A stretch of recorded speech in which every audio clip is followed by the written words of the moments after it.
Hai, Assalamualaikum warahmatullahi wabarakatuh. Perkenalkan, nama saya Viana Anggreni Inta Putri, NPM 201000160, kelas 04 dari Fakultas Hukum. Di sini saya akan menjelaskan mengenai hak atas tanah. Indonesia sudah memiliki undang-undang nasional yang mengatur mengenai pertanahan, yaitu Undang-Undang Pokok Agraria yang sudah ada sejak tahun 1960. Tetapi masih banyak warga Indonesia yang bingung mengenai aturan pertanahan di Indonesia. Aturan pertanahan di Indonesia mencakup berbagai macam hak atas tanah. Hak atas tanah sudah tersebar luas di berbagai aturan. Akan tetapi, tetap yang utama untuk diketahui adalah hak-hak atas tanah yang diatur langsung di dalam Undang-Undang Pokok Agraria. Pada asasnya, seluruh tanah, air, kekayaan alam, dan lain sebagainya yang ada di Indonesia adalah milik bangsa Indonesia. Dengan kata lain, hak atas tanah adalah hak bangsa Indonesia. Pemerintah Indonesia menjadi wali atas tanah-tanah tersebut sebagai wakil bangsa Indonesia dalam mengurusi persoalan pertanahan di Indonesia. Menurut pasal 4 ayat 2 Undang-Undang Pokok Agraria, hak atas tanah merupakan hak yang memberi wewenang dan mempergunakan tanah yang bersangkutan. Demikian pula tubuh bumi dan air serta ruang yang ada di atasnya. Sekedar diperlukan untuk kepentingan yang langsung berhubungan dengan penggunaan tanah itu dalam batas-batas menurut undang-undang ini dan peraturan-peraturan hukum yang lain yang lebih tinggi. Untuk macam-macam hak atas tanah, itu untuk yang pertama ada hak milik, untuk yang kedua hak guna usaha, yang ketiga ada hak guna bangunan, yang keempat ada hak pakai, yang kelima ada hak sewa, yang keenam ada hak membuka tanah, yang terakhir ada hak memungut hasil hutan. Di sini saya akan menjelaskan salah satu dari berbagai hak-hak tersebut. Saya akan menjelaskan hak guna usaha. Berdasarkan pasal 28 ayat 1 Undang-Undang Pokok Agraria tahun nomor 5 tahun 1960, hak guna usaha adalah hak untuk mengusahakan tanah yang dikuasai langsung oleh negara dalam jangka waktu tertentu guna perusahaan pertanian, perikanan, dan peternakan. Selain Undang-Undang Pokok Agraria, peraturan lain yang mengatur hak guna usaha adalah Peraturan Pemerintah Nomor 40 Tahun 1996 tentang hak guna usaha, hak guna bangunan, dan hak pakai atas tanah.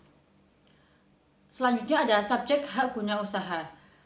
Hanya warga Indonesia dan badan hukum yang didirikan menurut hukum Indonesia dan berkedudukan di Indonesia yang dapat mempunyai hak guna usaha. Jika pemegang hak guna usaha sudah tidak memenuhi syarat sebagai warga Indonesia dan bukan badan hukum Indonesia yang berkedudukan di Indonesia, maka pemegang hak guna usaha tersebut dalam jangka waktu 1 tahun wajib melepaskan atau mengalihkan hak guna usaha tersebut kepada pihak lain yang sudah memenuhi syarat. Jika tidak dilepaskan ataupun tidak dialihkan, maka hak guna usaha tersebut akan hapus dan status tanah kembali menjadi milik negara. Setelah itu ada objek hak guna usaha. Tanah yang dapat diberikan hak guna usaha adalah tanah negara. Hak guna usaha hanya dapat diberikan atas tanah yang luasnya minimal 5 hektar.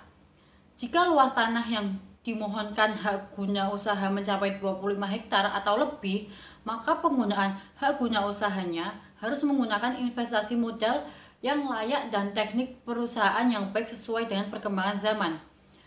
Jika tanah yang akan diberikan hak guna usaha merupakan tanah negara yang merupakan kawasan hukum, kawasan hutan, maka pemberian hak guna usaha dapat dilakukan setelah tanah tersebut dilepaskan dari statusnya sebagai kawasan hutan.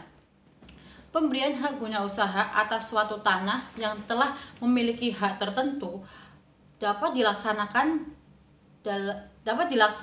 setelah diselesaikannya pelepasan hak tersebut sesuai dengan tata cara yang diatur dalam peraturan yang berlaku.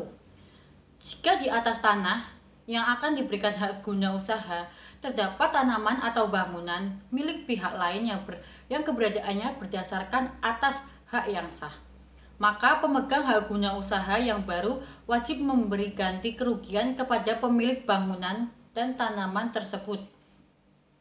Setelah itu ada pemberian hak guna usaha. Hak guna usaha diberikan berdasarkan penetapan pemerintah, yaitu dengan keputusan pemberian hak oleh menteri yang bertanggung jawab di bidang pertanahan atau agraria atau pejabat yang ditunjuk. Hak guna usaha terjadi sejak didaftar oleh kantor pertanahan dalam buku tanah sesuai peraturan yang berlaku. Setelah itu ada jangka waktu hak guna usaha. Hak guna usaha dapat diberikan untuk jangka waktu paling lama 25 tahun. Untuk perusahaan yang memerlukan waktu lebih lama, dapat diberikan hak guna usaha untuk jangka waktu paling lama 35 tahun. Atas permintaan pemegang hak guna usaha dan pengingat keadaan perusahaannya, jangka waktu tersebut dapat diperpanjang dengan waktu paling lama 25 tahun. Perpanjangan dan pembaharuan hak guna usaha dapat dilakukan atas permohonan pemegang hak bila memenuhi syarat. Untuk yang pertama ada tanahnya masih diusahakan dengan baik sesuai dengan keadaan sifat dan tujuan pemberian hak tersebut.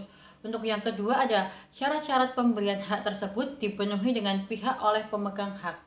Untuk yang ketiga, pemegang hak masih memenuhi syarat sebagai pemegang hak.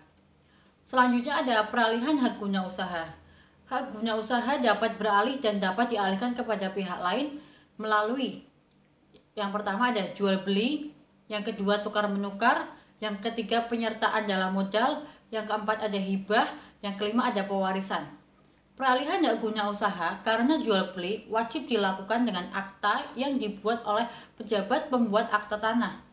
Jual beli yang dilakukan melalui pelelangan dibuktikan dengan adanya berita acara lelang.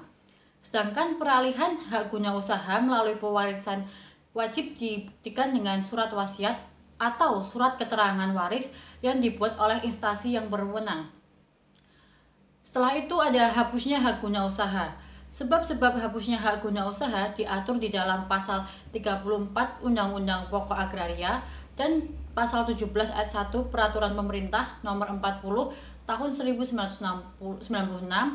Hak guna usaha menjadi dihapus karena hal-hal sebagai berikut.